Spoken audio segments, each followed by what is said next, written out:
Welcome to sparkling downtown Ruidoso, New Mexico.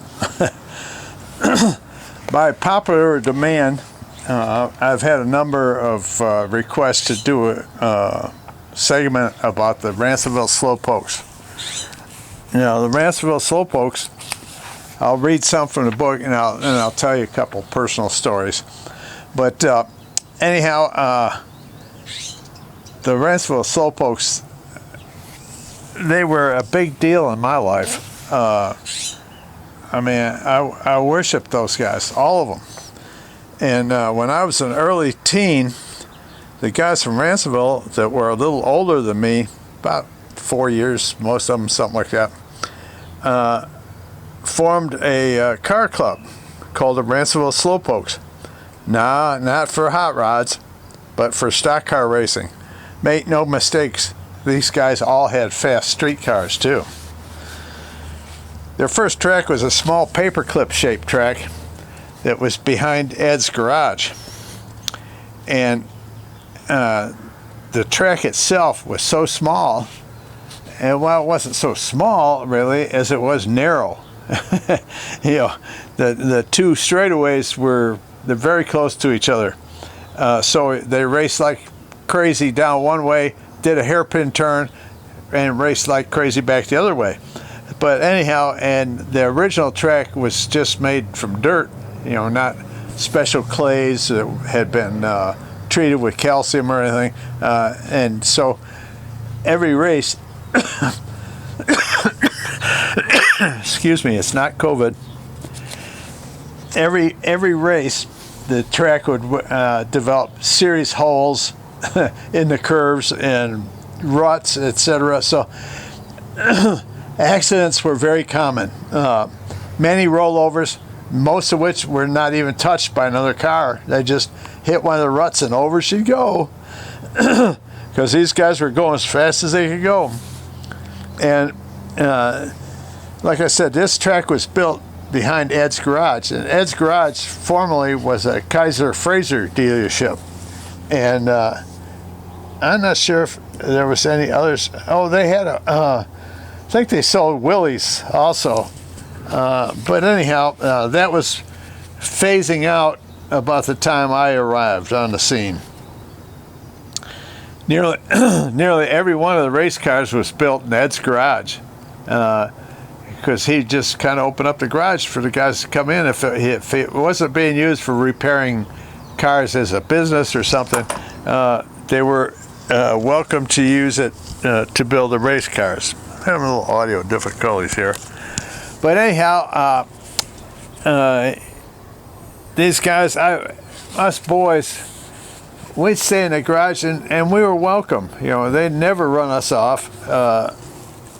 And we'd watch them guys welding and working on engines and, you know, suspensions and you name it. And I mean, I was fascinated by all that stuff. And the early days in the racetrack, the spectators were very few. You know, there was a fair amount of people who come out to see the races, but in the very early days, there weren't that many. So the admission was free. You just drove in, out behind the garage, out across the junkyard sort of place, down a lane, and you came to the racetrack way out in the back. And people would park their cars and sit there and have a beer or something and watch car racing.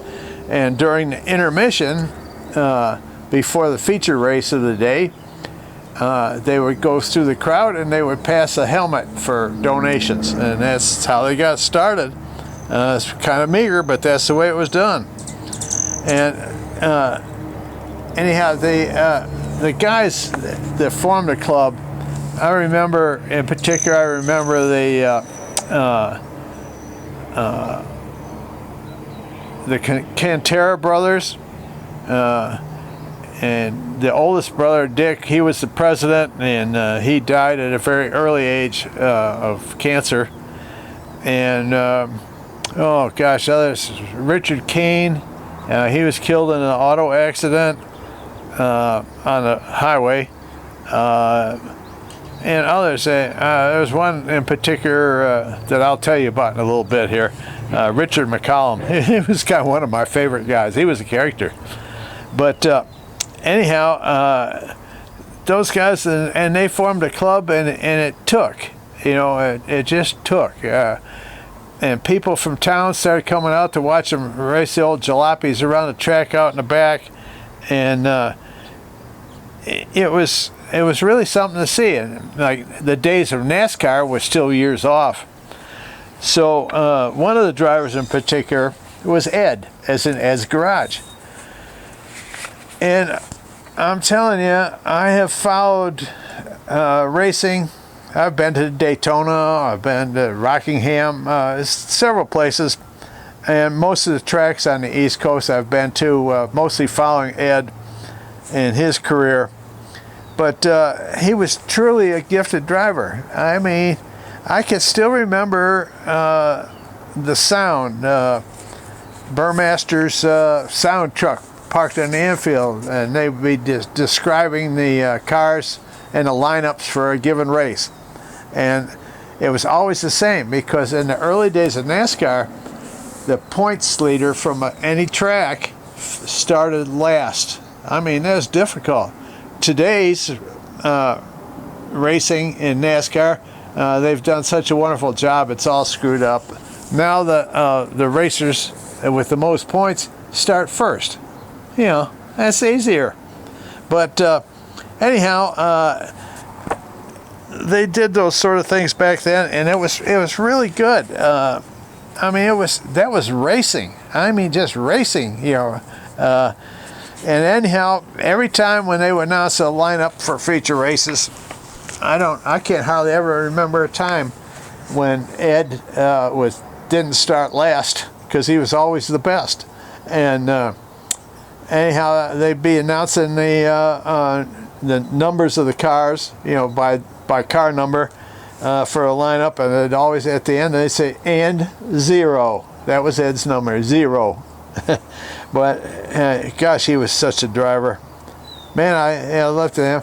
And then from there, things developed that one of the other drivers was John Clemente. Yeah, he was a driver, and he had a car back in the early days, but he didn't have near the talent for driving that Ed had. But John was I think it was a mechanical engineer, and so he became the engine builder and the car builder for Ed, and a lot of other later years. Many race teams came to him to have their racing engines built, because he could do it. And in fact, he built racing engine for my street car. Wasn't totally legal, but he did it, and it was a great car. But let's see. So anyhow, it became John, the car builder, and/or engine builder, engines primarily, and then Ed, the driver. So they became a team, and boy, they were a team. I mean, they were so good. They could beat anybody. I mean, it was just amazing. And I saw many acclaimed drivers come through there. I'm looking at a picture in my book right now of Richie Evans, for one. He was out of Rome, New York, and that guy, he was so good, but he was killed in a racing accident in later years. But he was so good, he's in the NASCAR Hall of Fame now. They were amazing guys. And there was other guys like the Treichler brothers, Roger and Merv Treichler. Actually, when I lived in Sanborn, New York, they were my next door neighbors. And so anyhow, John, he was some kind of a builder, and in fact, one of the times after the invent of NASCAR, well, with NASCAR, it brought rules, and like one of the rules in particular that I remember, because I had firsthand knowledge of this, was in a car it was illegal to have a setback engine. In other words, if instead of the engine being way up front in the car, if you move the engine back, it handled much better. It was a dream to set up for racing. And so anyhow, they said it's not legal to set an engine back. But the actual rule was that the transmission had to be mounted in an X member of a frame on a car. Because in the early days, all the cars were almost all the cars were Ford coupes, and anyhow they had an X member in there, and the transmission then had to be mounted in the original place in that X member. Simple. One winter, John says, we're going to build a car with the engine set back. What? You can't do that. Yeah, we can. So John went to work on his car. I got a picture of it in here. You probably can't see it. It's real small. But anyhow, this car, and it looks weird because if you look at it closely, you can see the engine is well back, and it looks goofy, the car, because the front wheels seem to be sticking out the front too far, and the rear wheels were up underneath like the back seat of where the car coupe would be. So what it did was the engine or the transmission was still mounted in the original location, but they simply moved the front wheels front axle forward a foot, and the rear axle moved forward a foot. So, and then the fenders were relocated to make it look somewhat normal. But it was kind of a goofy looking car, but man, that car was fast. And I know I did a lot of work on that car. Mostly my jobs were small jobs, doing some paint work and, odd jobs like that, because I wasn't savvy enough to be trusted yet. But anyhow, then later on, they made enough money from the racing that they built a new track on Braley Road, which was, and it was built by the Figueroa brothers. And I went down and I watched them when they were building it. And man, they dug out solid clay from deep in the earth, and nice big pitched banks and on the turns and all this. And it was beautiful, just a beautiful racetrack. And so that's when NASCAR took over and so forth. And from there, from the new Ransomville Speedway, that was racing on Friday nights. And then from there they advanced, they moved over and they started racing on Saturday nights in Merrittville, Ontario. And then finally, then they moved again. A third day of racing would be at Lancaster, New York, up near Buffalo. And by the way, Ed became track champion at all three of them. Not at the same time, but at different times. And Ed was so good that he has officially won 200 feature events in NASCAR. Well, I got to think about it, and I said, well, before that, when it was just Ransomville Speedway and Slowpokes and that, how many feature wins did he win there and in Canada? He must have 250 wins total of the feature races, not the heat races or anything. So anyhow, that's the way it went, and that's the way it was with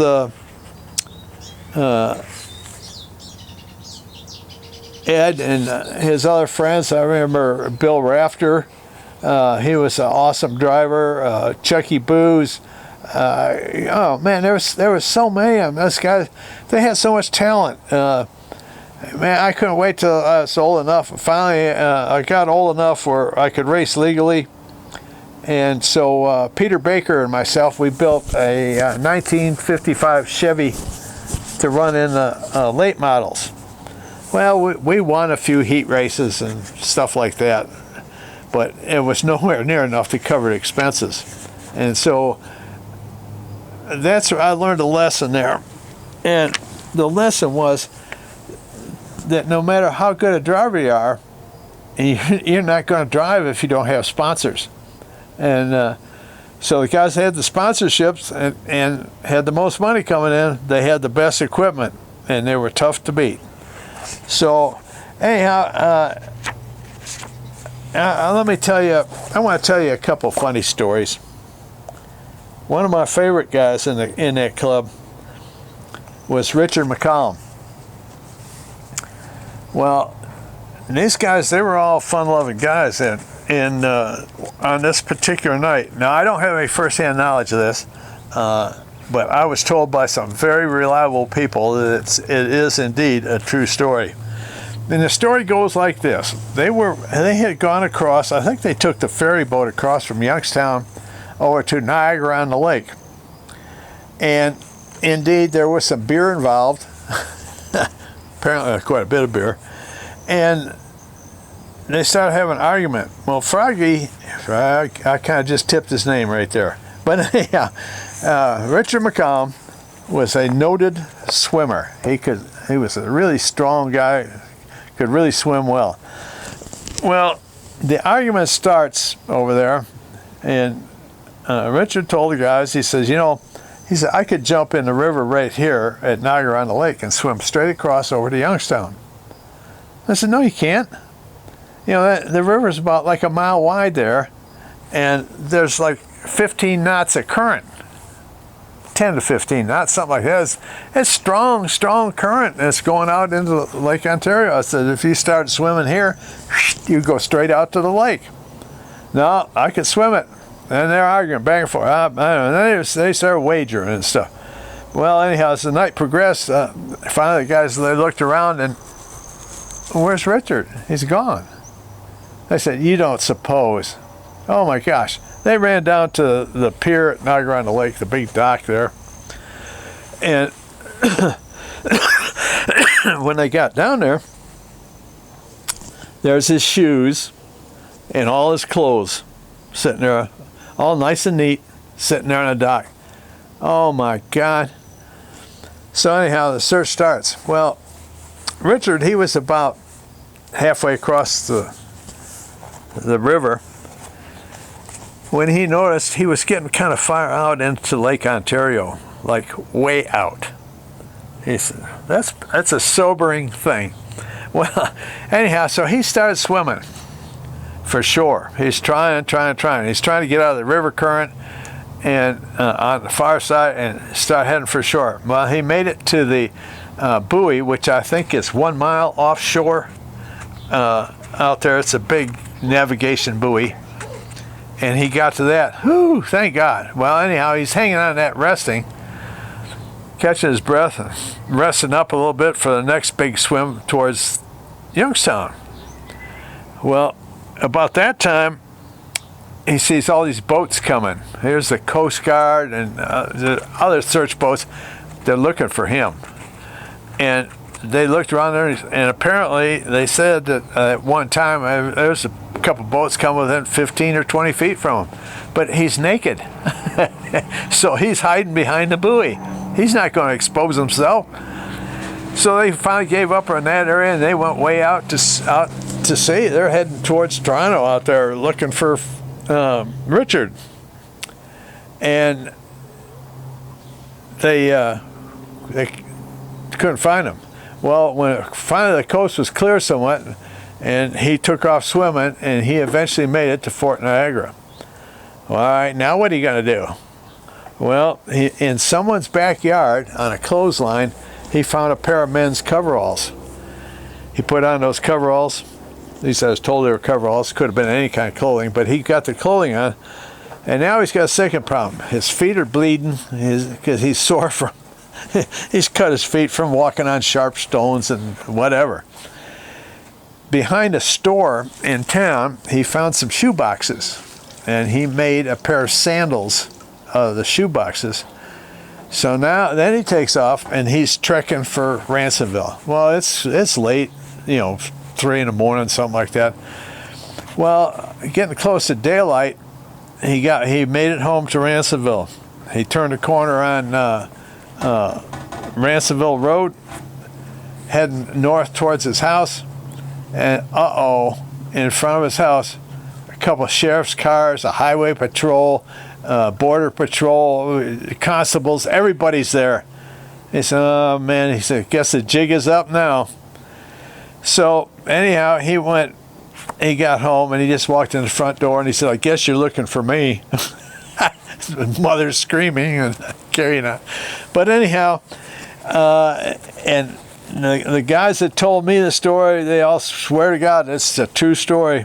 But anyhow, from that day on, it was no more Richard Mccallum. It was Froggy. He was Froggy, as in a great swimmer. And so that was the story about Froggy. And I'll tell you another little one. One of the things in Ed's garage, I used to love to watch him welding. You know, welding on the roll cage in a stock car or on a piece of equipment or something. And he was a gifted welder. And I could watch him laying beads with that welding rods forever. But anyhow, this one day he's in there and he finished burning up a welding rod down to nothing. And he chunked the discard piece away, and he said, "Hand me one of those welding rods." I said, "Okay." I reached, I started handing him welding rod, and he just held out the clampers that you put the welding rod in. He held that out to me. Oh, so I turned the welding rod and I stuck it out there, and he clamped on that, and it shocked the fire out of me. I mean, it wasn't any life-threatening event or anything, but it was pretty tragic. And I mean, he laughed till he was crying. And I said, that was the last welding rod I ever handed him. So, and so that's just a short story about things like that. But anyhow, just remember, no matter where you go, there you are. Bye.